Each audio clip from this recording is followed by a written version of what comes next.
bienvenida a Linda Corujo, aquí a Spark of Studios. Encantadísima de estar aquí, pero encantadísima. Bueno, de la familia, porque Celero te dice, ¿cómo tú dices? Mami Linda. Mami Linda, Mami Linda. Oye, Linda, eres una de las figuras más respetadas en todo lo que es la industria financiera de Puerto Rico. Eres planner, ¿no? Eres Sí. una planner, ¿verdad? De todo lo que es las finanzas personales, comerciales también, de negocios. Claro. Manejas todo eso. ¿Cómo empezó tu carrera? Entiendo que fue como en 1987 que empezaste Sí. ahí. Mira, te tengo que empezar contando con que mi papá era un hombre de mucha visión. Okay. Así que en ese momento, en 1987, yo acababa de dar a luz a Fernando, a Fernando Javier, el primogénito, el uno de tres. Así que el papá de Fernando y yo habíamos decidido que yo iba a ser ama de casa. A mí no me gusta ser ama de casa. Difícil.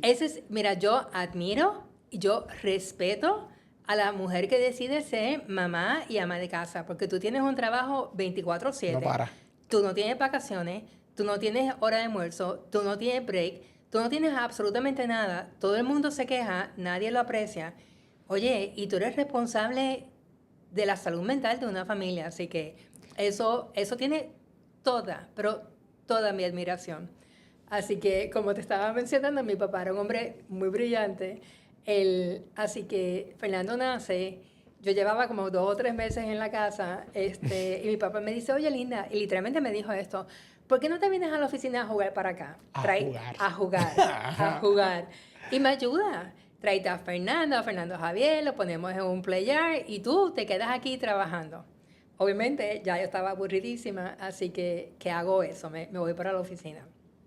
Cuando me voy a la oficina a trabajar con él, me doy cuenta de que realmente lo que él hacía era algo que a mí me interesaba muchísimo. Y para contarte un chin de la historia de mi familia, yo vivo orgullosísima de mi apellido Corujo. Y yo soy quien yo soy hoy en día porque mi familia ha pasado por todo el lado de la rueda. ¿Me explico? Explícame. Papi y mami eran dueños de una mueblería que se llamaba Reto. ¿Dónde estaba? ¿En Carolina? No, papi tenía como 5 mueblerías. Era mueblería grande. Mi papá, vamos a empezar con que papi es mensa. Papi era genio, literalmente. Y la beta de mercado de mi papá era extraordinaria. Así que él tenía la Reto Grande en la 65 Infantería, con la Simón Madera. Ese era el Reto Grande. Él abrió tiendas en Caguas, abrió tiendas en Carolina. Una vez se inventó Retoferia.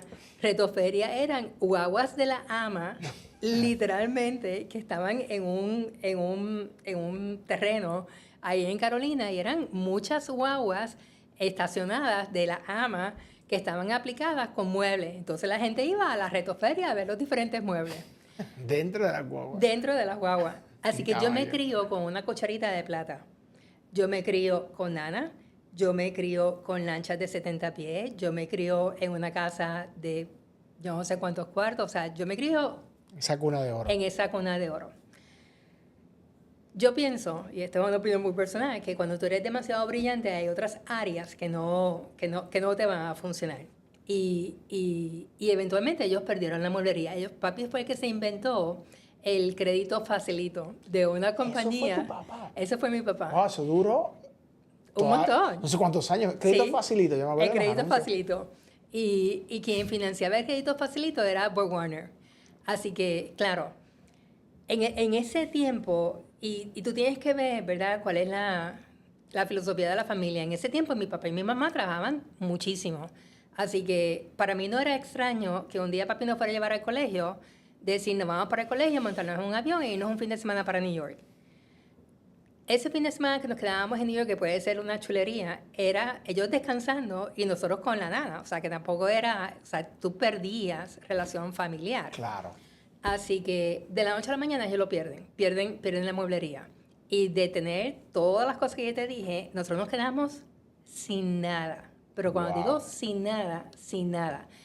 Yo pienso que de ese periodo, la parte más triste es cuando los amigos se van. Bueno, ahí tú sabes quiénes realmente son amigos.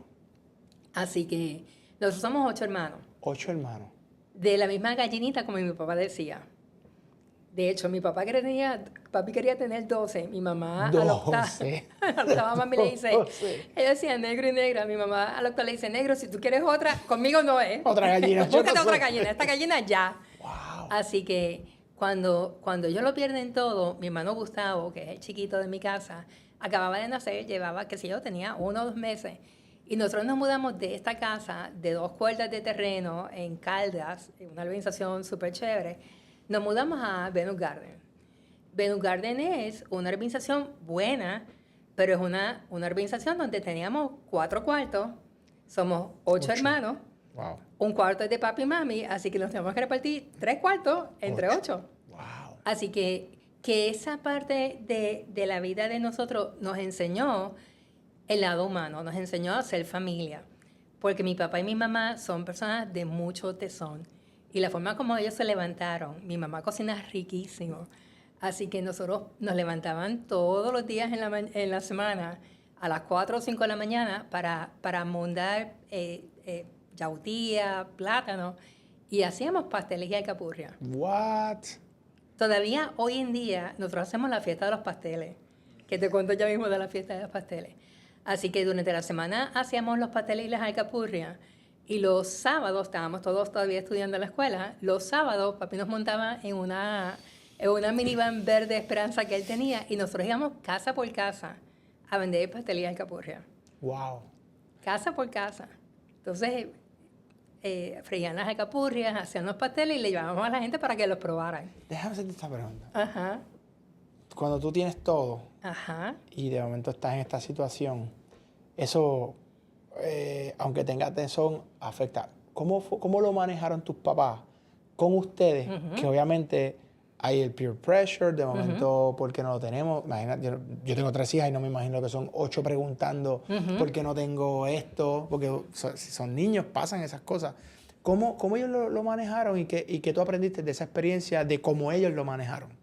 Yo no te puedo decir cómo lo manejaron porque yo realmente no lo recuerdo. Okay. Yo en ese tiempo, yo creo que yo estaba entre 7º y 8º grado. Así que para mí tener la familia era suficiente.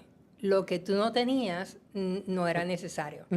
Y yo aprendí en ese tiempo lo que es el tesón, lo que es el trabajar, lo que es el entender que, como mi papá, es una frase favorita de papi. Papi decía, cuando tú tropiezas con algo, tú te sacudes la rodilla, te levantas y sigues caminando. Y eso es lo que yo aprendí. O sea, yo aprendí a que cuando hay un problema, y en la vida de todo el mundo hay problemas, sí. Cuando hay un problema, lo que tú tienes que hacer es, sacude tu rodilla, sigue caminando, porque eventualmente tú vas a poder resolver ese problema. Así que si yo te puedo decir si yo recuerdo esa época con escasez, no. Yo tenía mi familia, yo tenía mis hermanos, yo tenía mi papá, mi mamá. Para mí era más divertido, porque cuando ellos tenían dinero, ellos estaban demasiado ocupados en su negocio como para darnos a nosotros cariño, amor, la atención. La atención, y la atención es necesaria, el cariño es necesario. Si mi papá fue un hombre perfecto o un papá perfecto, no si mi mamá no existe. Mira, eso mismo digo yo. Nadie es un papá perfecto, nadie es una mamá perfecta. De acuerdo. Yo no soy una mamá perfecta, yo no soy una hija perfecta, nadie es perfecto. Nadie. O sea, yo creo que el que tú entiendas quién tú eres y el que tú quieras mejorar y el que tú quieras dar lo mejor de ti, eso debe ser suficiente. Así que yo no extraño lo que yo no tuve, seriamente.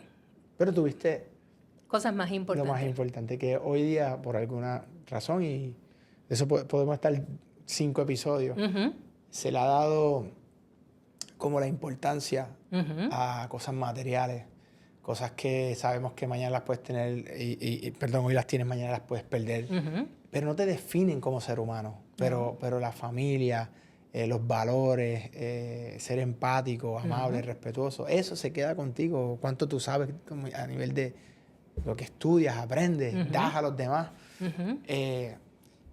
Entonces, tienes este momento, viviste en la opulencia, fuiste a tener nada, pero dentro de eso el tesón de tu familia, de tus padres, los mantiene ahí como una roca.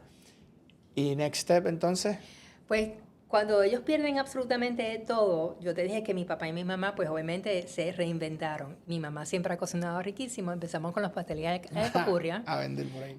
Eventualmente teníamos un comibete, como decía mi abuela, que se llamaba la cocina muñeca, porque papi le decía a mi mamá muñeca, así le que la cocina muñeca. Okay. Eventualmente, de ese comibete de la cocina muñeca, ellos establecieron la cocina muñeca, que era comida de fiambrera.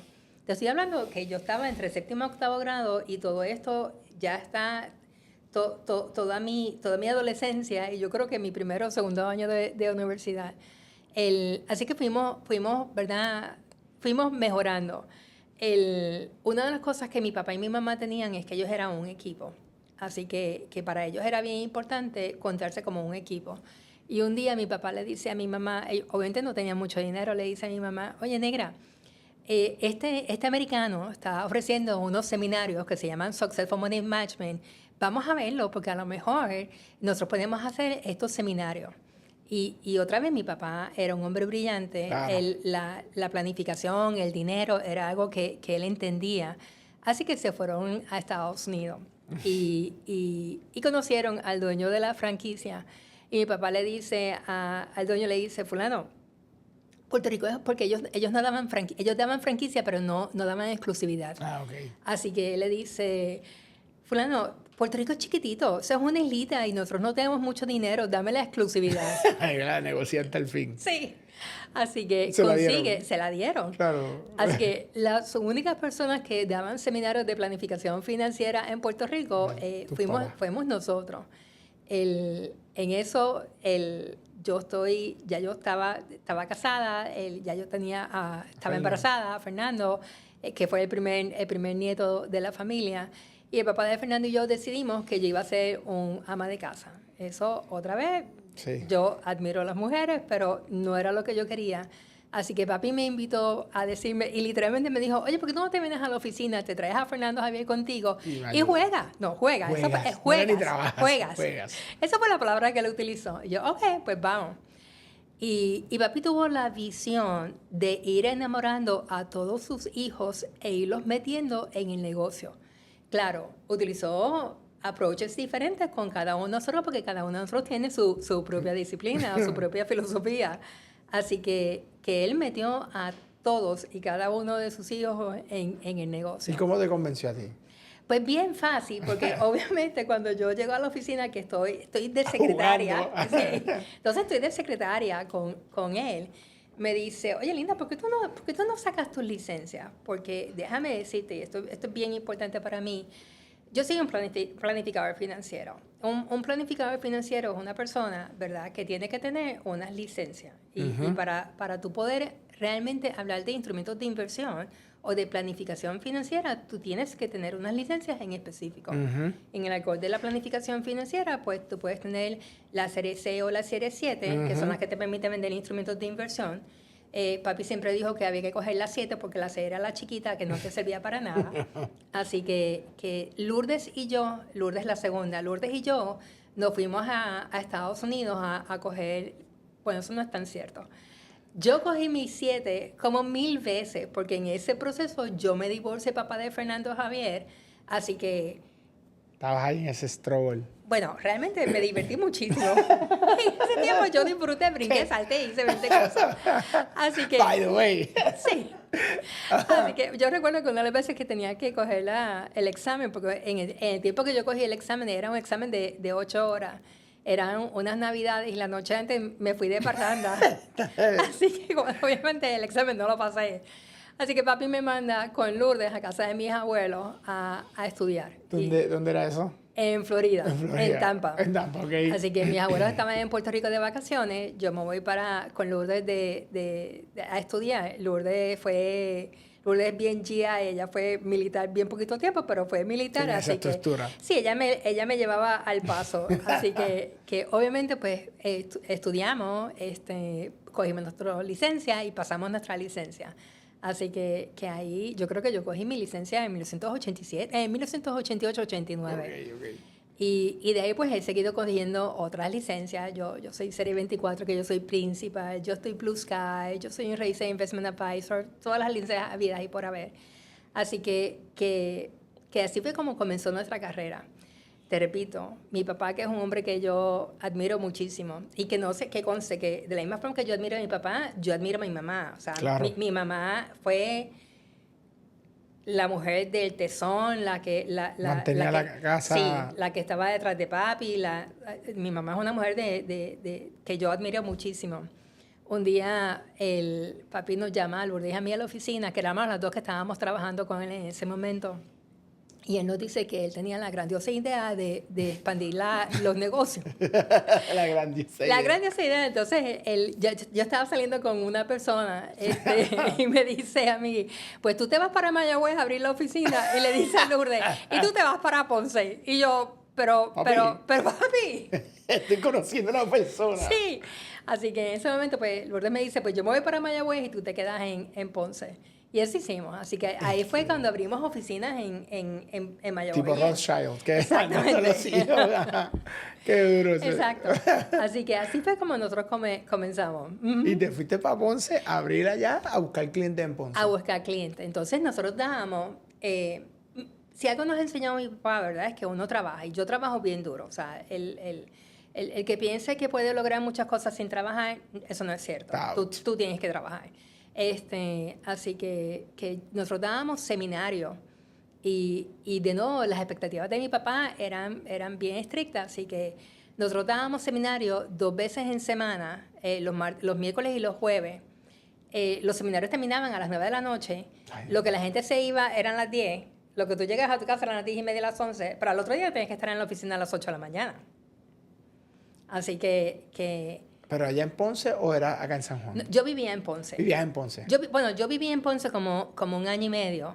Al año y medio yo dije, no. Voy para San Juan. Me voy para San Juan. Y ahí me mudo a Cagua. Punto medio. Exacto. Yo disfruto de guiar. A mí realmente me gusta mucho guiar.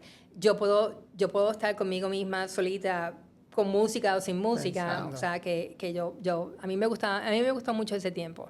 Fernanda Javier tenía 1 año y medio, Fernanda tenía un poquito más, yo creo que Fernanda tenía como 2 o 3 años. Así que eventualmente me mudó para San Juan, me mudó para Cagua. Y de Cagua pues me fui moviendo más cerquita, hasta que yo llegué a San Juan. Te quedaste allá. Sí. Y eventualmente regresé a la oficina. Nuestra oficina estaba en la calle Mayagüez número 35. Ah, claro, sí, ¿sabes? Por aquí por la Torrey, ¿verdad? Bien cerquita. Así que eventualmente regreso a la oficina. Ven acá, ok. ¿Y estás cuántos años con tu papá? Antes de independizarte tú y... Fíjate, esa es una historia también bien interesante. Yo estoy con papi. Tengo que haber estado con papi como 10 o 12 años. Y de la misma forma que te digo cosas buenas de mi papá, también te tengo que decir que tal vez el error más grande que mi papá cometió es que mi papá era demasiado codicioso. O sea, papi no supo compartir su riqueza o su éxito con nosotros. Así que eventualmente de la calle Mayagüez nos mudamos aquí a Dorrey, a una oficina bien bonita. Todos trabajamos y todos aportábamos al pote en común. Así que una vez tengo esta clienta que sigue siendo cliente mía y es muy querida por mí, y yo soy muy querida. Ella dice que yo soy su otra hija. Tere trabajaba con el gobierno federal y un día se acerca donde mí y me dice, Linda, en el gobierno federal tenemos la oportunidad de los que somos Civil Service a cambiarnos a FERS, que son los 2 sistemas de retiro que tenía el gobierno. Tú nos puedes dar un taller y nos explicar la diferencia entre uno y otro. Y yo le digo, sí, yo lo puedo hacer con unas condiciones. Tiene que ser en el tiempo del tribunal, no le voy a cobrar, pero tiene que ser en el tiempo del tribunal, tiene que ser durante el día. Si las personas me quieren ir a ver después de que vayan a tomar el seminario, pues ustedes tienen que dar la oportunidad de que me vayan a ver. Y me dijeron que sí. Y no te olvides, yo tenía un hijo. Sí. Ya yo conocí al capitán, como le digo yo, al pubi. Al pubi, el gran pubi. Al pubi, que es el marido. Así que ya yo tenía una relación para mí significativa. Así que doy estos talleres. Y doy esos talleres en el Tribunal Federal, fabuloso. Y yo conozco mucho del sistema federal gracias a esto. Y me doy cuenta de que no tengo que trabajar tanto como estaba trabajando. porque no te puedes olvidar que trabajábamos de lunes a viernes, Claro, ahí. de 8 a 5, más 2 días de seminario. Sí, no, O estaba... sea, que era fuerte. Y si algo, y yo admiro muchísimo a Pupi, pero si algo yo agradezco de él, a mí me apasiona lo que yo hago. Claro. Y para mí... Puedes estar... Y cuando a ti te apasiona algo, hay Se una va el línea tiempo. tan finitita entre lo mucho que tú trabajas y el tiempo que tú te tienes que dar. Y yo Sí. recuerdo que una vez él me dice León, él me dice León por alguna razón. ¡León! Me dice León, me dice León, yo no sé dónde va nuestra relación, ¿verdad? Porque pueden pasar muchas cosas todavía, pero tú te estás perdiendo a tu hijo y tú trabajas demasiado. Porque yo podía llegar a las 8, a las 9 de la noche. Normal, trabajando. O sea, no es que me iba por ahí a aparecer, sino trabajando. Y cuando ese hombre me dijo eso, claro, a mí, esa es de las cosas que yo más voy a agradecerle. Porque yo dije, yo no lo había visto. Y yo dije, tú tienes toda la razón. Y tú habías pasado por eso de niña. Claro, claro. Y no lo había visto. Y ahí yo decidí que Fernando Javier para mí iba a ser lo más importante. Y yo soy esposa primero, mamá segundo, hija tercero y dueña de negocio cuarto. A mí mi negocio no me define. Yo adoro mi negocio. Yo vivo apasionada en lo que yo hago, pero mi negocio no me define. A mí me define los valores, mi familia, mi gente, mis amistades. Eso es lo que es importante para mí. Así que en ese momento, cuando veo que tengo esta oportunidad de dar seminarios durante el día, que no tengo que trabajar tanto, le digo a mi papá, oye papi, ¿qué tal si yo abro una división de seminarios corporativos? Y me dice, pues dale. Yo, ok. Pero si abro esto, entonces significa que no tengo que dar seminarios por la noche. Y ya yo sabía que me quería separar. Ya yo sabía que yo quería abrir mi propio negocio. Lo tuyo. Y ya yo lo había intentado una vez y papi me había dejado... Papi era, otra vez, muy inteligente. Me había dejado migaja y después me recogía.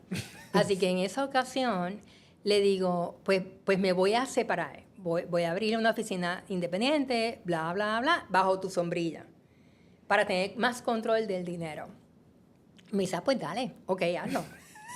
Yo, ok. Seguro. Lo que él no estaba consciente, él se iba de viaje, pero ya yo estaba planificada. Sí. Así que cuando él regresa de su viaje, que a lo mejor fue un viaje cortito de 3 o 4 días, cuando llega, ve todas mis cajas y me dice, ¿y esto? Digo, pues papi, nosotros hablamos, yo voy a hacer esto y tú me dijiste que sí. Y mi papá se peleó conmigo. Sí. Se peleó conmigo, o sea, nosotros dejamos de hablar. Wow. Y yo soy muy dulce. Y a la buena yo voy donde tú quieras, pero no me lleves a la mala. Sí, ahí se tranca todo. Así que ahí yo recuerdo que cuando yo me fui a ir, él estaba haciendo algo. Yo digo, papi, me voy. Levanta los ojos y me dice, vete, pero deja de hablarme. Yo, ok.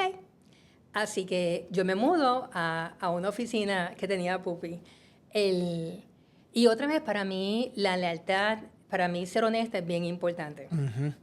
Así que yo no me llevo ningún expediente. Yo siempre he pensado que mi cliente es mi cliente y mi cliente me va a seguir. Así que mis expedientes se quedaron en la oficina de Atorrey. Un día salgo de mi oficina y veo a la que era mi secretaria en ese momento, que está en el teléfono, cambia de color y cuelga. Y le digo, Joana, ¿qué pasa? Me dice, no te voy a decir. Digo, dímelo porque me lo tienes que decir tarde o temprano. Y me dice, tu papá mandó a cambiar la cerradura de Atorrey para que tú no puedas entrar. Y para mí eso fue una afrenta, porque yo no me hubiera atrevido de entrar a esa oficina sin su permiso. Qué difícil eso, porque ya es la parte personal. Claro. Por más que uno diga, el negocio no, es que es tu hija y es mi papá. Claro. Y ahí está complicado ya eso. Así que en ese momento, porque yo todavía estaba bajo su sombrilla. En ese momento llamo a mi mamá y le digo, el marido tuyo. Sí, porque así que te dicen. El marido tuyo. Y mi mamá, que es una mujer también muy inteligente, me dice que es el padre tuyo. El padre tuyo. Bla, bla, bla, bla, bla, bla, bla, bla, bla. Me dice, y me dice, hija, tú tienes que hablar. Ustedes tienen que hablar. Llevaban tiempo que no se hablaban. llevábamos como 6 meses Ah, wow, que no nos sí, hablábamos. mucho tiempo, Hacía sí. mucho tiempo. Así que le dije, ok, yo hablo con él. Y voy con Diana, con mi hermana mayor, no mi amiga. ¿Tú eres la cual? ¿La del Yo soy la tercera. Ok. La tercera de 8. Llamaste la mayor siempre que haya un árbitro ahí. Sí. Pues, fíjate, Diana es un paladín de la justicia. Diana, Claro. sí, para Diana, si Diana piensa que hay algo que no está bien, ella se va a nombrar el paladín de la justicia. Así que Diana va conmigo. Y ese día, pues hablamos, llegamos a acuerdos, X, Y, Z, y nosotros habíamos cambiado. Papi había decidido que íbamos a cambiar de casa de corretaje y todos nos habíamos movido a la casa de corretaje nueva. Así que cuando estamos en ese proceso, antes de hablar con él, yo llamo a lo que era mi casa de corretaje vieja, Lincoln, y le digo, ¿ustedes me cogen para atrás? Y me dijeron, sí, nosotros te cogemos para atrás. En el negocio mío, tú tienes que tener una casa de corretaje para tú poder hacer negocio. Así que yo muevo todo mi negocio. O sea, que yo ahí sí me separo por completo. Ya tú estabas ahí en otra... Eso tiene... Yo tengo 30 y pico de años en el negocio. Eso tiene que haber sido hace 25. Okay. Y ahí me separo. Me separo por completo de él y empiezo a crear mi propio negocio. Te voy a decir que eventualmente mi papá me llamó un día, se disculpó conmigo. Yo tengo mucha visión de negocio y si algo tengo bueno a mí no me asusta el cambio. Y yo puedo ir por este camino y si yo veo que este camino no funciona, yo rápidamente me puedo mover. Y eso es algo que no mucha gente tiene. No todo el mundo lo hace. No todo el mundo lo tiene. Pero esa es una de mis habilidades. Adaptarte. Yo me puedo adaptar. Yo puedo ver, yo tengo una buena nariz, yo puedo ver que esto no está funcionando y yo puedo moverme hacia otro camino. Exacto. Algunas veces me equivoco, otras veces no me equivoco, pero uno tiene que tratar. Así que eventualmente creé mi propio negocio. Nos mudamos, estábamos en San Francisco, eventualmente nos mudamos, compramos una casa en la calle Paraná, empezamos a crecer, eventualmente de la calle Paraná nos mudamos a donde estamos ahora, que es en Villa Nevares, y te voy a decir que yo vivo apasionada de lo que yo hago, yo tengo relaciones con mis clientes bien personales, o sea... Imagino, claro, estás trabajando con su capital, que es su vida, porque es por lo que han trabajado, eso tiene que haber esa relación, o por lo menos... Sí. Te entiendo. De hecho, cuando la gente me pregunta si yo me pienso retirar, yo digo que yo no me voy a retirar. Yo voy a morir con los pies con las botas puestas, como dicen por ahí. No significa que es que voy a tener más clientes, pero yo soy una parte importante en la vida de mis clientes. Claro. O sea, yo no puedo decirle a una persona con la que yo he trabajado 20 o 30 años, te voy a dejar, porque yo soy importante en la vida de muchos de ellos. Trust. Así que... Y para el que no sepa, ¿no? ¿Cómo tú, en tu caso, cuál fue tu elemento diferenciador ofreciendo tus servicios como planner, como planificadora financiera? Porque hay muchas compañías y de momento están estas empresas que estaban entrando en Puerto Rico, estaban back in the days, la 936, había mucho cash corriendo. ¿Cómo tú haces tu nombre? O sea, que buscaste un cliente en particular bien específico, que tú ofrecías distinto, ¿cómo tú sobresaliste de la competencia? Yo te voy a decir que no tengo una fórmula mágica, pero te puedo definir quién yo soy. Okay. Y tal vez eso va a ser una diferencia. Todavía hoy en día yo te tengo que decir que el 100% de mi negocio viene por referido. El 100% de mi negocio es referido. Y cuando yo te digo que el 100% de mi negocio es referido, yo puedo tener más de 100 referidos en un año. O sea, yo tengo... New business. Sí. Wow. New business. De personas y para hacer un paréntesis en eso, esta industria ha ido cambiando y una de las cosas que hoy en día nosotros hacemos es que nosotros estamos cobrando por esa primera cita. A mí siempre eso me dio mucho trabajo porque... era cobrar por algo que yo hacía de gratis. Así que la forma como me convencieron, como Viviana, que es mi office manager, me convenció, me dice, Linda, tú tienes sobre 100 clientes o 100 referidos todos los años. Si a esos 100 referidos nosotros le cobramos 300 pesos, ¿cuánto dinero puede llegar a tus manos? Y yo, oye, no lo había visto de esa manera. mándate la factura. Ok, ahora vamos a trabajar. Así que, ¿qué me define? ¿Por qué yo tengo tanta gente? Yo me reúno contigo. O sea, para mí lo más importante es que tú estés bien. Yo voy a trabajar para el bienestar de mi cliente y yo voy a ofrecerle a mi cliente lo que yo entiendo que es lo mejor para mi cliente. No significa que yo me voy a ganar un dinero. Y como yo le digo a las personas, o sea, ¿cómo yo me gano dinero? Yo me gano Eso es dinero. importante, ajá. Yo me gano dinero a base de las recomendaciones que yo te hago o que tú quieres seguir.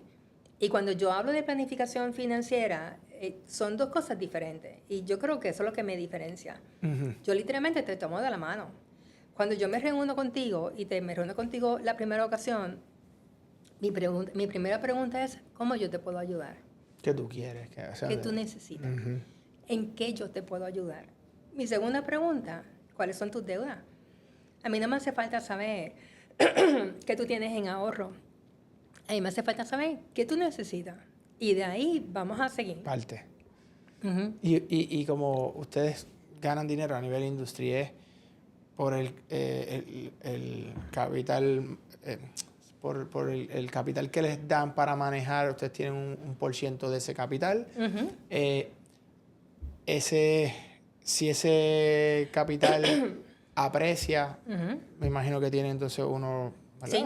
Unas Yo comisiones. a mí me encanta hablar de dinero. Y yo le digo a mis clientes, y literalmente esta es mi conversación con mi cliente. Yo gano dinero de dos maneras. O tú me vas a pagar de dos formas diferentes. Ujú. O en este momento tú me vas a pagar de tres formas diferentes.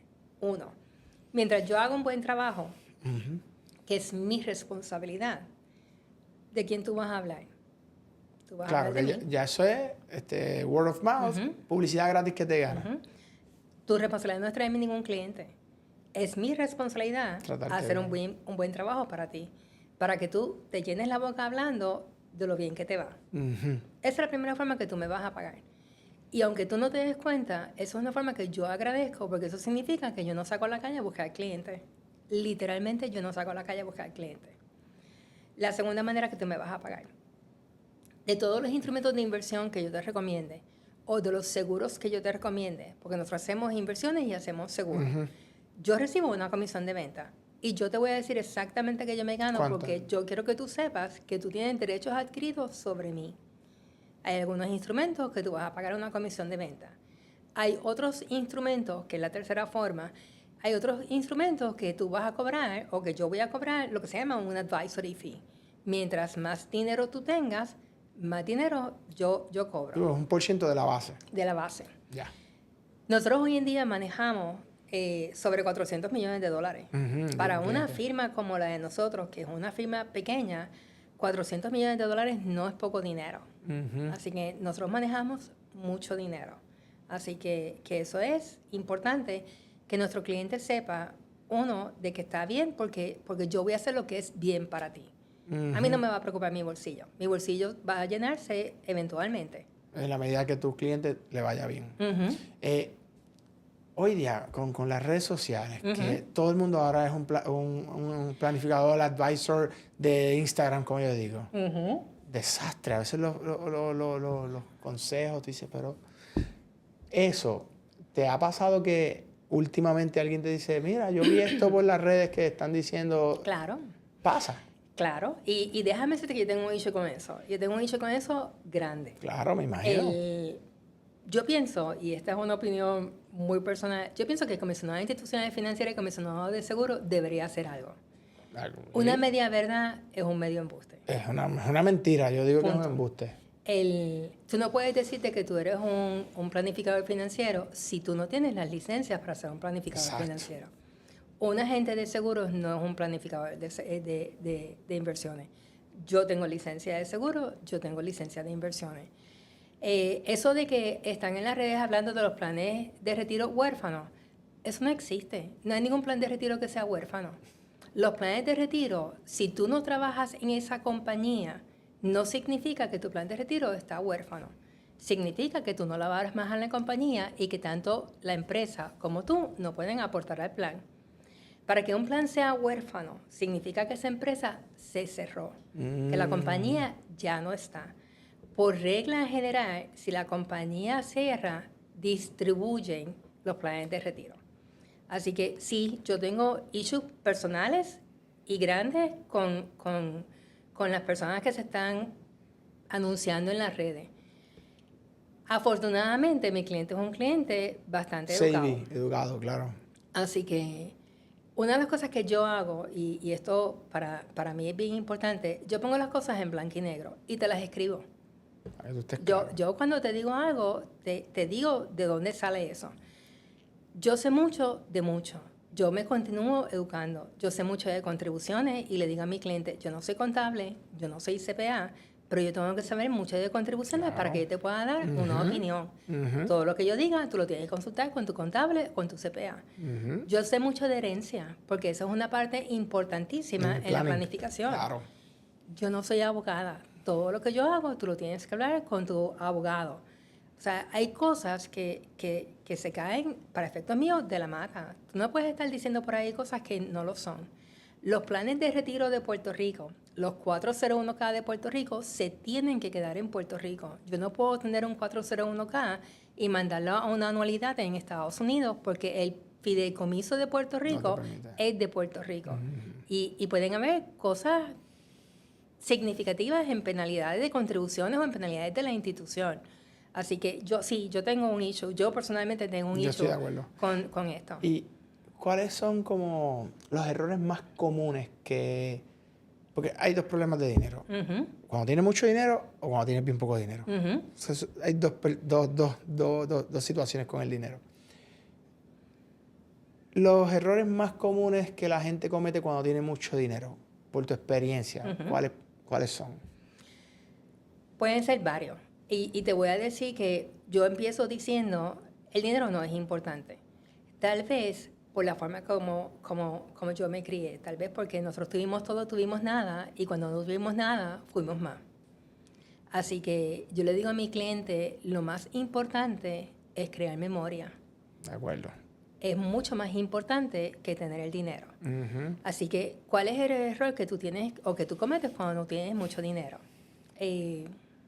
No apreciar la vida, no apreciar tu familia, no hacer un testamento, no conocer las reglas de contribuciones para tú poder protegerte, no vivir. Y yo le digo a mis clientes, tú tienes que crear memoria. Claro. Cuando la gente se muere, la gente se pelea, los herederos se pelean. Brutal. De toda la gente que yo tengo, de todos mis clientes que han fallecido, y yo no tengo tantos clientes que han fallecido, yo te puedo decir que yo solamente conozco una familia que se han respetado, que se han admirado. Familia. Los demás terminan en pelean. Issues. Y eso no es totalmente cierto, porque puedo pensar en otra familia que los papás fallecieron y los hermanos no se han peleado. Pero puedo pensar en esta persona en específico de millones y quedó el papá, los hijos. Oye, y esa gente se trata como que aquí no ha pasado nada. Lamentablemente la ley de herencia en Puerto Rico dice que el día que yo falte, y la ley nueva dice que el día que yo falte, me haya casado o no me haya casado con capitulaciones, el capitán es dueño y señor de mi herencia, al igual que Fernando. Si yo, antes de que cambió la ley en el 2020, pues mi único heredero era Fernando Javier. Hoy en día, obviamente, Pupi y Fernando. Y tus hijos. Sí. Y en el caso mío en específico, a menos que, pero si tú haces un testamento es diferente. Eso es, si no hay planificación, la ley tiene un ruling. Un ruling. Pero si hay un testamento, pues tú decides, ese es tu will o la ley es la ley. Bueno, lo que pasa es que si yo tengo un testamento, y tú tienes toda la razón en lo que estás diciendo, si yo tengo un testamento, yo puedo modificar algo. Pero y otra vez vamos a hacer los herederos. Si yo tengo hijos y estoy casada, el 50% de mi herencia se llama estricta, va para Pupi y para Fernando. El otro 50% de mi herencia lo puedo disponer yo como yo quiera. Esa es la ley. Esa es la ley. Wow. Si yo no tengo hijos, y vamos a coger este caso en específico, que es muy cierto. El día que yo falte, obviamente, yo sí tengo un testamento, yo he sido bien responsable, El día que yo falte, mi herencia se reparte entre Pupi y Fernando. Claro, en mi caso hay un poquito más porque yo he hecho otras cosas, pero vamos a pensar sencillamente. Sí, Fernando, que es mi único hijo de sangre, porque yo tengo 2 que la vida me regaló. Sí. 2 adicionales, así que tengo 3. Si Fernando, que está casado con Michelle, mi nuera, que yo la amo, o sea, mi nuera no tiene por qué quererme y no tiene por qué, las nueras no tienen por qué querer a uno. Eso se gana. Claro. Y yo tengo una nuera que me permite ser parte de su vida. Okay. Y eso tú lo aprecias y lo quieres, pero si yo me muero mañana, ellos decidieron que no van a tener hijos. Si yo me muero mañana, mi herencia, la mitad de mi herencia pasa hacia Fernando. Si Fernando Javier se muere por pura pena, la nueva heredera es Michelle. Claro. Porque cuando tú no tienes hijos, pero estás casado... Es el spouse. Es el spouse, el heredero. Si yo no tengo hijos, no estoy casada, pues entonces voy hacia arriba. Sí, voy a los padres, asumiendo que tenga padres. Así, entonces van los padres. Exacto. Wow. Si no, pues vas hacia los lados. Así que tener un testamento es trascendental. Y yo opino que tener el testamento es importante no solamente por el asunto de cómo tú quieras tenerlo, sino porque en un testamento tú nombras un albacea. Claro. El albacea es la persona que va a ejecutar tus decisiones. Si vas a tener un albacea... Que es otro tema. Es otro tema. Tienes que hablar con tu albacea. Claro. Yo te conté ahorita que mi hermano Gustavo es más pequeño. Gustavo falleció a los 43 años. Wow. De una condición de corazón que todos sabíamos y que yo creo que ninguno estaba consciente de lo delicada que era. Él fue a Estados Unidos, tenía un cardiólogo aquí en Puerto Rico, él se va para Estados Unidos a pedir una segunda opinión. En Estados Unidos le dice exactamente lo mismo, que se tenía que poner un pacemaker. Yo le digo, regresa, tengo esta conversación con él, digo, Tavo, ¿cuándo te vas? Me dice, no. Y yo, ¿por qué no? Me dice, no, porque eso se va a ver y yo tengo lancha y no. Pues yo asumo o presumo que eso no es importante. Él no duró 1 año y medio después de eso. Wow. Te cuento esto porque Gustavo me nombró como su albacea. Pero él no me dijo a mí que yo iba a ser su albacea. Él no me dio ninguna instrucción. Yo no sabía lo que tenía o lo que no tenía. Así que si tú tienes un testamento y vas a nombrar un albacea, tú tienes que nombrar esa albacea, tienes que hablar con esa persona y darle tus intenciones. Wow. Así que la planificación financiera va más allá de vender un instrumento de inversión. La planificación financiera es sentarte contigo y decirme, ok, ¿quién tú eres? ¿Qué tú quieres? ¿Hacia dónde tú vas? Yo quiero pagar la educación de mis hijos. La educación de mis hijos es en Puerto Rico, es en Estados Unidos. Mi casa la quiero coger a 30 años, la quiero coger a 15. Se coge a 30, no a 15, para tú hacer los prepagos adelantados. Mi retiro, mi 401k, cómo yo lo puedo maximizar. Nada de esas opiniones conlleva una compensación económica para mí. Ninguna. Yo no soy abogada, yo no soy contable. Pero todo eso es parte de. Y ser un buen planificador es sentarte con esa persona y ver qué esa persona necesita. Así que, ¿cuál es el error más grande de las personas que tienen mucho dinero? Puedo pensar en tantas cosas. Te dije del testamento, te dije de crear la memoria, te dije que a lo mejor tú tienes que estar pendiente de si esa persona es muy joven, la inflación, dónde está invertido el dinero. En estos días yo estoy viendo un caso de una persona que como tiene el dinero invertido, no es la forma más correcta porque no le da, se va a quedar sin dinero prontamente. Obviamente estamos haciendo un ejercicio para sí, el dinero no es manejado por mí todavía. Así que esos errores estamos tratando de arreglarlos. Así que sí, esos pueden ser los errores.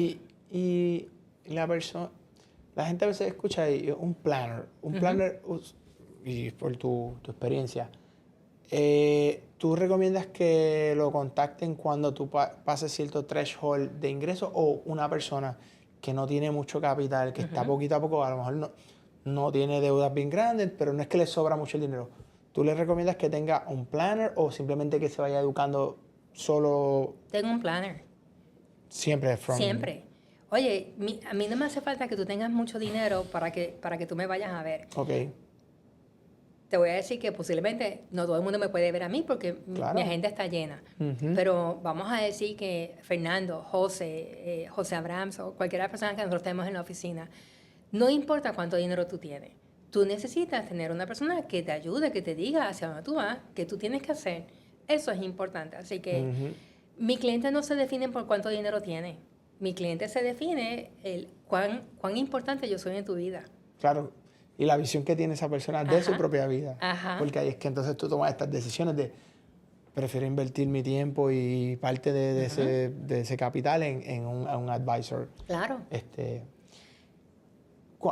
Me ha pasado, yo soy un apasionado de este tema, me gusta, pero ya por autodidacta. Ray Dalio, Warren Buffett, Charlie Munger, me leo todos los libros, las biografías, los estudios. Ben Graham, todos los libros los tengo en mi casa. Yo parezco más un CPA inversionista que un productor. Y son los temas que me encantan. Pero también me ha pasado que tengo muchos amigos también de la industria y a veces veo que no todos leen tampoco. Y tienen sus licencias. Pero yo digo, wow. Entonces, eso es como otro tema también dentro de este tema. Sí. Que tú dices, puedes tener la licencia, pero hay una cuestión de educación, tú sabes, como holística, digo yo, de entender las perspectivas y entender unos fundamentos. Eso, tú que llevas tantos años, ¿lo has visto también? Claro. Mira, hay una palabra que a lo mejor me puede definir. Yo siempre tengo hambre. Yo tengo hambre de conocimiento. Aprender. Yo cojo cuánta certificación pueda coger. Yo cojo cuántos seminarios pueda coger, cuántos cursos pueda aprender. Yo no lo sé todo. Nadie lo sabe todo. Así que tú necesitas continuar aprendiendo todo el tiempo. Eso. Las cosas cambian. La ley cambió en el 2020, la ley de herencia cambió en el 2020. Te tienes que educar, tienes que aprender, tienes que leer, tienes que aprender. Y tú aprendes de diferentes cosas. Oye, yo aprendo de Fernando Javier un montón. Porque venimos otra vez a lo mismo, somos generaciones diferentes. Ven la cosa diferente, han aprendido. Sí. Nosotros en estos días, para hacerte un ejemplo bien específico, yo recibo un correo electrónico de una aplicación de inteligencia artificial, de AI. Y hablaba, más o menos, yo decía, suena chévere, voy a pedir un demo. Me voy de viaje, voy a un taller en Estados Unidos y la gente está hablando de esta aplicación, se llama Jump. Y básicamente lo que hace esta inteligencia artificial, yo la llamo Amanda. Lo que hace esa inteligencia, tú vas a mi oficina y yo le digo, Amanda, oye, Amanda va a estar trabajando, claro, tomando notas. Claro. Exactamente. Cuando yo termino de hablar contigo, ella me hace un resumen de todo detallado de nuestra conversación. No solamente me hace un resumen detallado de nuestra conversación, sino que se conecta con mi CRM, manda las notas que yo quiera mandar, se conecta hago un prep de un email que te voy a mandar automáticamente. O sea, hace absolutamente todo. Claro. Si yo no estuviera pendiente, si no tuviera hambre de aprender, y eso no lo hubiera visto. Se traduce a eficiencia. Nosotros yo tengo como 7 gems, 7 asistentes literalmente con el prompt que es mi Chief Financial Officer, que son cosas no que voy a tomar una decisión final, pero por lo menos de perspectiva, de análisis, de ver y el factor tiempo, ¿sabes? El deep research. Hay cosas que mi Chief Marketing Officer, que es mi agente que está, yo voy, ya tiene el preset y me habla ya como yo quiero, como un C-level, me da toda la información como yo la quiero, busca los sources. Pues es un tema de eficiencia lo que esto está, hacia donde nos está empujando el AI. Claro. Que hay gente que a veces yo digo, sacar ese tiempo de invertirlo, como cuando llegó el internet, como cuando llegó el social media, que la gente decía, no, el social media eso es para la gente que está perdiendo el tiempo. Fast forward 15 años después, todo el mundo tiene que tener un empleado que le maneje las cuentas, el community manager, porque si no está fuera. Y para efectos de marketing y content, you're out. So, AI es lo que es ahora mismo. Claro. Para nosotros llegar al próximo nivel de cómo le ofrecemos servicios, le añadimos valor a nuestros clientes, etcétera. Mencionaste algo de que uno evoluciona, pero desde el punto de vista, ¿verdad? Por ejemplo, uno de mis inversionistas favoritos es Charlie Munger. Charlie era un tipo bien peculiar en su forma de hablar, a mí me encantaba, un tipo bien honesto, bien... Y él y Warren, llevan, ¿sabes? 100 años tiene Warren ahora. Ajá. Y entonces, siempre tú ves a lo largo de los años que, Buffett y Munger perdieron su touch. Fast forward 2 o 3 años, ellos haciendo su capital, guardándolo, y de momento, boom, they were right. Ajá. Move forward. Entonces, de momento tú ves todos estos OGs, como yo digo, que son como unos principios de inversión que, even though cambie el mundo, esos principios no cambian. Puede cambiar el tipo de asset, pero el margin of safety, el compra acá, no compres. O sea, hay unos principios básicos. Es cierto. Cierto. Es cierto. Hay cosas que tú tienes que dejarte llevar. Asset allocation. Exacto. Oye, tú tienes que tener Sí. de todo. Tú tienes que decidir. Diversificar, O sea, tú ¿cómo? tienes que diversificar. Reserva de efectivo. Que tú tienes tu propio libro, yo tengo mi propio libro. Que si la reserva de efectivo, la industria dice que son 6 meses y yo puedo estar de acuerdo o desacuerdo dependiente de quién tú eres, totalmente. También. Pero hay conceptos que son básicos, que no van a cambiar. Ujú. A mí me gusta comprar acciones. Yo compro acciones para algunos de mis clientes y yo siempre le digo a mis clientes, si lo que tú quieres es tradear, Eso es otra cosa. yo no soy la persona para ti. Sí, eso es otro tema. Ese es otro tema. Pero si tú quieres que yo te Long term. compre, exacto. Y si vamos a comprar acciones, mi filosofía es, vamos a comprar acciones de algo que tú conozcas Claro. o de algo que tú puedas aprender. Sí. Vamos a comprar barato. Claro. Vamos a vender caro. Conceptos que son básicos. Básico. El presupuesto. El presupuesto es algo que es básico. Que si yo veo mi presupuesto al Chavo Prieto, no. Pero yo sé dónde está mi dinero. Claro. Yo sé qué yo quiero y qué yo no quiero. Pues yo sé que para tú tener la independencia económica, tú debes de tener las menos deudas posibles. Claro. Que eso no es rocket science. Simplemente gasta menos de lo que ganas. No te metas en deudas malas. Principios que no van a cambiar. Claro. Un carro, yo le digo a mis clientes retirados, especialmente a mis clientas retiradas, cuando me dicen que si me quiero comprar un carro, cómpratelo. No lo compres cash, ¿verdad? Porque para que tú quieras meter todos los chavos ahí, pero cómpratelo. Porque para mí es más importante tu seguridad cuando tú salgas en la noche a que tú dejes un dinero para otro. Parqueado en... Ajá. ¿No? Eso es un buen punto de vista. Oye, cómpratelo. O sea, ¿Estás segura? Be safe. sí. Que si tú vas a hacer un préstamo personal para liquidar la tarjeta de crédito y tú no estás dispuesto a romper esa tarjeta de crédito, Rat race. Caíste en el rat race. no tiene sentido. O sea, utiliza tu sentido común. Pero es que eso es lo que se ha perdido. El sentido común. Ese es el pensamiento crítico y el no sé, eso es lo que se ha perdido. Porque es que no hay que ser como un genio.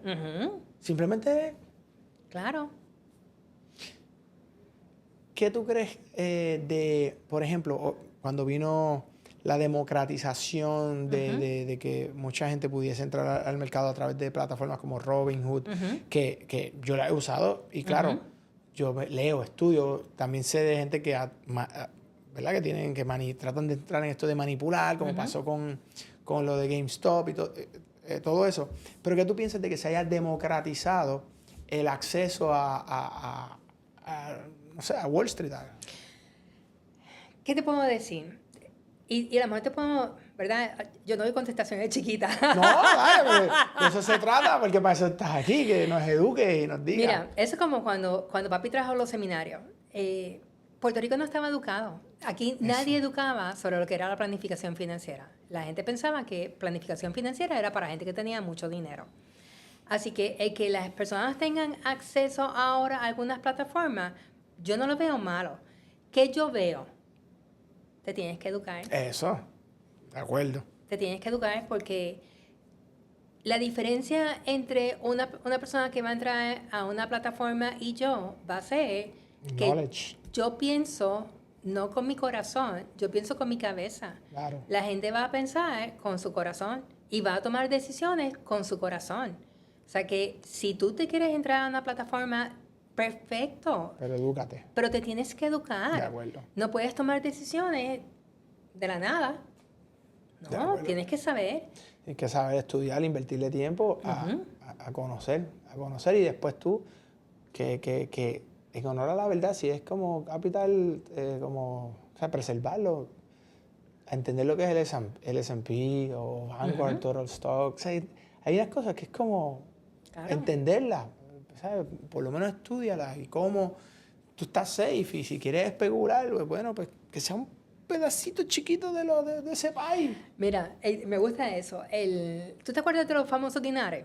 Wow, Que la gente iba a ser multimillonaria. Multimillonario, sí. Y la gente me preguntaba, ¿qué hago, Linda? ¿Invierto? Y digo, tú no invertiría, pero si tú quieres invertir, pues en vez de poner 10 mil pesos, ponte 500. Exacto. Pues a lo mejor no vas a tener 100 millones, pero vas a tener 5. No seas greedy. Exacto.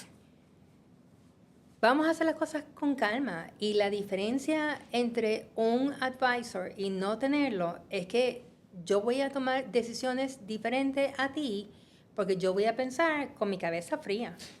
Ok. Esta te la voy a tirar dura ahí, para que me la batee. Cuando salen las cripto, ok. Si uno se va por ejemplo, lo que mencionaste ahorita, lo que has mencionado en varias ocasiones, la parte emocional es lo más difícil, porque el mercado es irracional, porque es por emociones que la gente típicamente hace, invierte o vende o whatever. Cuando viene el tema de cripto, que es un tema que desde el punto de vista, si lo ves como por definición, pues es el valor que le da el que la compró y el próximo que llegue, y hasta que de momento, pues el blockchain sí yo entiendo que hay un value en ese tema del traquear las transacciones. Para mí hay algo de value.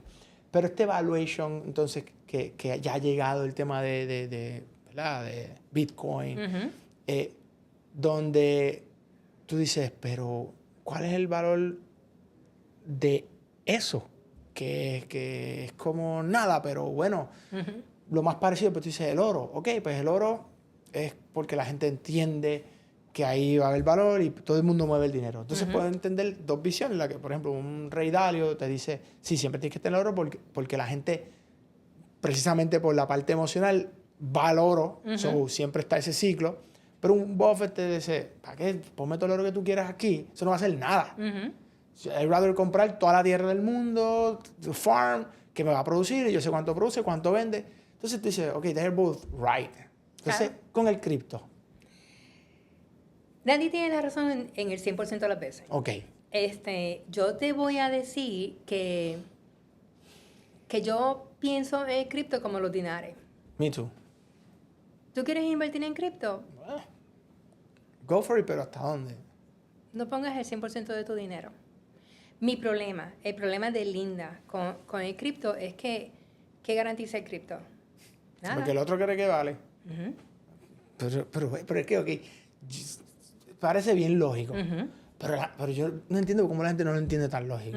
Pero para mí es lógico. Así tan fácil y blunt honest como tú lo acabas de decir. Que vale, pues lo que el otro cree. Claro. ¿Ves, Leroy? ¿Viste? Tan honestly que ella lo dice. Y la gente, no sé, entonces veo de momento, por ejemplo, BlackRock, veo a Larry Fink diciendo, no, que esto es whatever, hasta que de momento viene la presión, y de momento, no, ahora tenemos y digo, bueno, pero entonces ¿a quién tú le crees? ¿Cierto o falso? Totalmente cierto. Volvemos a lo mismo. Cuando la gente me habla de cripto, yo le saco el tema de los dinares. De acuerdo. Yo digo, ¿tú quieres invertir en cripto? Fine. No pongas todos los huevos en una sola canasta. Tú no vas a poner los huevos en una misma canasta nunca. Yo conozco gente que puede coger préstamos para invertir en cripto. ¿Por qué? Ay, Dios mío, es que sí, son cosas que... ¿Qué tú le dices? ¿Cómo tú te mantienes así tan tranquila y le dices... ¿sabes? No le dices, estás al garete. ¿Cómo tú te mantienes ahí y le dices, bueno, yo hubiera hecho esto de otra manera? ¿Cómo tú lo manejas? Bien fácil. Mira, y te lo voy a contar en una historia. Para mí mi trabajo pro bono es importante, ¿verdad? Eso es algo de las cosas que yo hago. Así que yo una vez tengo esta pareja que tiene muchos problemas económicos, tiene muchas deudas, tiene muchas cosas. Y se sientan conmigo y yo veo, y tenían como 100,000 pesos guardaditos por ahí. Y yo le digo, está bien, vamos a liquidar, le hago una liquidación de deuda, le hago un plan, etcétera, etcétera, y vamos a utilizar este dinero y vamos a ir pagando X y Z. Y la señora me dice, no, porque es que nuestra hija se casa como en un año y esos son los chavos de la boda. Yo la miré, yo cerré el expediente y le dije, yo no soy la persona para ayudarte. No te puedo ayudar, porque si tú no tienes... Common sense. No te puedo ayudar. Así que, en términos de cripto, entonces te voy a hablar, por ejemplo, Tesla. A mí me encanta Tesla. Yo tengo acciones de Tesla. Yo compré Tesla cuando la pandemia, cuando el mercado se cayó. Claro. Porque uno compra acciones cuando el mercado se cae. Claro. Así que yo creo que Tesla es una acción que tú debes de tener por muchos años. Pero mi política es, yo recuerdo que yo puse 10,000 pesos en Tesla. Tan pronto yo recuperé mis 10,000 pesos, yo saqué 10,000 pesos. Claro, sacaste lo que estaba tuyo de la mesa. Y te quedaste jugando el juego con Claro. el profit. Claro. Y cada vez que Tesla crece, que no ha crecido muchísimo últimamente, pero cada Pero vez creció bastante, claro. Pues cada vez que tengo una oportunidad, le saco un chunk. Claro. O sea, Diversifica. Son cosas básicas en la planificación financiera. Así que cuando una persona me está hablando de cripto, yo te voy a dar una explicación, te voy a decir qué yo pienso. Y yo siempre te voy a decir, yo no tengo la verdad absoluta. claro. Ningún Nadie. producto es 100% correcto. Todos los productos tienen cosas buenas y cosas malas. Yo te voy a decir todo lo bueno y yo te voy a decir todo lo malo. Si yo fuera a invertir, y yo no he comprado cripto, si yo fuera a invertir, yo pondría aquel dinero que si yo pierdo, no me saca de carrera. Sí. No me molesta. Sí, es como pues, ese % de especulativo para what if. Está bien, pero ni me da ni me quita. Si sobró mucho, fine. Si lo perdí, Claro. bueno, pues no me... Yo creo de las teorías así, a mí, yo soy bien fanático de Bogle, Jack Bogle, porque este pana en Stanford crea los index. O sea, este es un chamaco de la universidad. Y su teoría, cuando tú la ves, tú dices, mano, ¿qué mente tenía este tipo en esa época? Dice que el mercado, o sea, nobody beats the market. Long term, obviamente. Y cuando él crea este tema de los índices, y cómo él lo explicaba, y yo, cuando lo veía viejito, obviamente, su mente tan on point y explicando y todos los productos y lo que es Vanguard. Entonces, lo que ellos se quedan de comisión, entonces, cómo lo hacen por volumen. Yo dije, wow, cuando él muere, yo me acuerdo y le decía a mi esposa, decía, para mí, esta es la persona que más ha hecho por el mundo de las inversiones en la historia. Y vi a Buffett cuando él dijo, la persona que más ha hecho es Jack Bogle, porque democratizó y logró llevar un mensaje donde, mira, si tú haces esto, posiblemente you're going to be better than 90% de las personas que están picking stocks independently. Sí. Porque a menos que tú estés ahí, seas experto y estudies y tengas ese tiempo y esa expertise. Y nadie lo tiene, Nobody. excepto mentes privilegiadas. Tu papá a lo mejor hubiese sido un tipo que si se hubiese enfocado, la sacaba. Claro. Esto está bien cool, este tema. Sí. Linda, ¿y hacia dónde tú crees que va el mundo de las finanzas con este tema de los tokenization? O sea, el fast forward, porque entonces ya ahora Wall Street está adoptando, ya esto viene por ahí con el aval de Trump. Obviamente hay mucha gente con mucho capital bien invested que no le conviene que se caiga tampoco. ¿Qué tú crees que va a pasar entonces con ese asset, por llamarlo de una palabra? ¿Cómo te puedo contar? El dinero cambia. En la época antigua no existía el dólar, no existía la moneda en papel, existía el intercambio. Claro, era trueque y todo eso. Si va a desaparecer la moneda, Maybe, ¿o qué tú dices? yo puedo pensar que la moneda ya ha cambiado. Y te voy a hacer un ejercicio bien claro. A mí mi oficina me relajaba, ya no. Pero antes de la pandemia, yo no tenía ATH. ¿Cómo que antes de pandemia tú no tenías ATH? Yo no tenía ATH. ¿Tú nunca usabas un ATH? No, Pero si eso fue el 2020. no importa. ¿Tú tienes cash? A mí me encanta el cash. Ok. A mí me encanta el cash. Sentir el papel. Sí. Así que en mi oficina nosotros cobramos cada 2 semanas y cada 2 semanas ahí me daban un cachito de 500 pesos. No sabe. Y con mis 500 pesos yo pagaba gasolina, yo pagaba a la señora que limpiaba mi casa, yo pagaba el patio y yo guardaba dinero. Así que yo recuerdo, yo creo que fue en Atlanta, en algún sitio, que yo creo que hay una foto mía de una ATH, porque yo ni tan siquiera sabía utilizar la ATH. ¿En serio, Linda? En serio. Wow, qué Porque cool. para mí el cash, yo digo que tú tienes que saber quién tú eres. Por ejemplo, tú me das a mí una libreta de cheque y tú piensas que yo voy a apuntar todos los cheques que yo tengo. No, porque, oye, si yo estoy pagando en un sitio y yo tengo gente detrás, me voy a sentir presionada y sigo caminando y se me olvidaba apuntar los cheques. De acuerdo. En mi oficina yo no firmo la chequera. Esa es mi chequera. Yo sé los chavos que hay, pero yo no soy la persona que firma.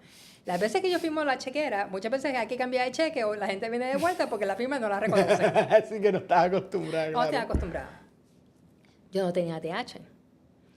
Así que yo lo que tengo es mi American Express, que para mí es mi dinero de gastar. Así que porque en mi lógica... Y la salda. Y mi lógica es porque yo soy izquierda y al yo ser izquierda, yo pienso diferente a como piensa mucha gente. Ok. ¿Qué pasa con una ATH? Tú restas. Tú no sabes lo que tú gastaste en la ATH, pero cuando te llega tu Amex y te llega de 3,000, 4,000 o 5,000 pesos, yo te dice, espérate, porque a lo mejor estoy gastando demasiado. Así que para mí, la forma que yo tenía de manejar... ahora entiendo. O sea, tú no restas. En una chequera tú no restas. Ah, tú vas... O sea, se te hace... tú estás wired con la resta. Y tú cuadras... Eso, se te hace más fácil cuadrar esto que ¿Sí? tú estar con... Si yo te pregunto, ¿cuánto tú gastas en tu ATH mensual? ¿Tú me puedes contestar No, sí. inmediatamente? No, claro que no. No. La gente no sabe. Es que es verdad. No. Pero si yo te puedo decir cuánto se gana mi Amex. Y yo tengo, aunque yo solamente digo que yo tengo 2 tarjetas de crédito, en tengo un montón de tarjetas de crédito. Con diferentes propósitos. Porque, por ejemplo, yo tengo una Prime que es para mis compras de Amazon. Ah, ok. Eso ahí se quedó. Ese es mis compras. Y lo único que hay va ahí mis compras de Amazon, pero yo obviamente liquido todas mis tarjetas de crédito todos los meses. Eso tampoco es cierto. Eso tampoco es cierto. Porque yo tengo una Mastercard. Yo tengo literalmente, mi Amex es mi tarjeta de crédito. Ok. Y yo le tengo una nota que cuando llegue a 3,000, que me deje saber. Ok. Porque todo lo que está en la Amex es chulería. Ahí no hay nada necesario. Así que cuando yo llego a 3,000, me mandan una notificación y yo decido si quiero seguir gastando o no quiero seguir Sí, pero gastando. es como que, ve, vas por 3. Ya por 3. Y tu meta en tu cabeza son 3. Por eso yo te estaba hablando de presupuesto. Tú tienes que saber dónde está tu dinero. No lo tienes que saber el chavo prieto, pero tú tienes que saber dónde está tu dinero.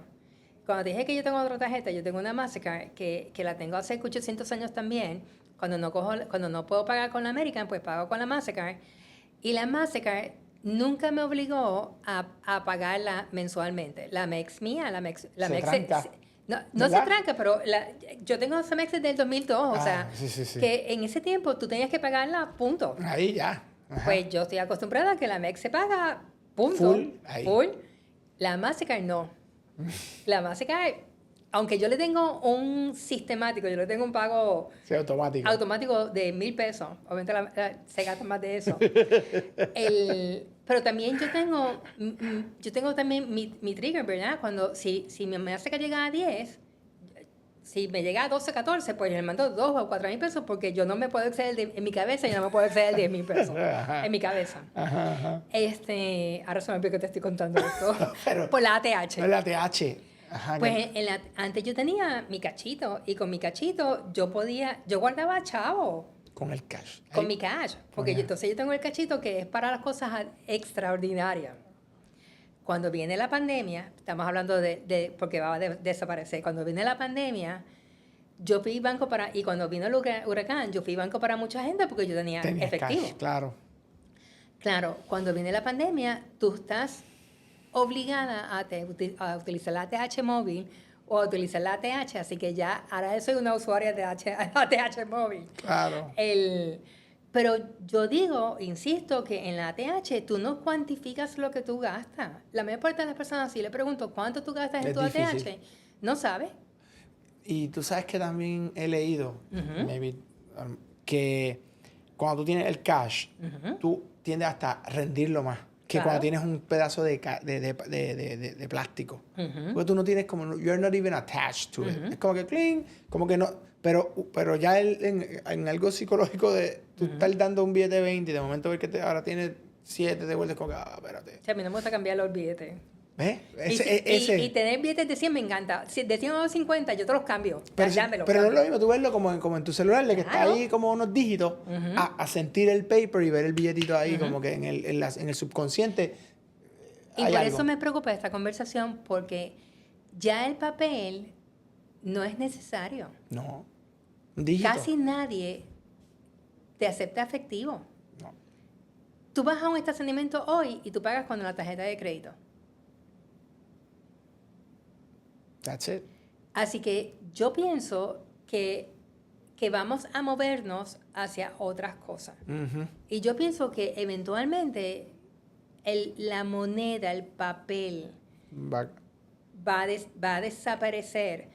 No porque vayamos a tener bitcoins o porque vayamos a tener cripto, sino que vamos a utilizar dinero digital. Sí, una especie, la que sea, la forma. Me sigue preocupando el cripto porque todavía, y fíjate que hay incongruencia, aunque yo pienso que nos vamos a mover hacia una era digital, eso no significa que yo pienso que vamos a movernos hacia un cripto. Sí, sí, te Porque entiendo. una era digital sigue siendo digital y sigue habiendo alguien que colateriza versus que aquí, nada. You don't know. Ujú. Linda, gracias por este ratito. De Yo le he nada. pasado súper cool contigo aquí. De verdad que me ha encantado. Qué bueno. De verdad que uno aprende mucho y gracias por compartir todo ese conocimiento. A mí me encanta lo que yo hago y me encanta compartir porque yo creo que conocimiento es poder. Ujú. De acuerdo. Leroy, director. Nos vamos. Llévate.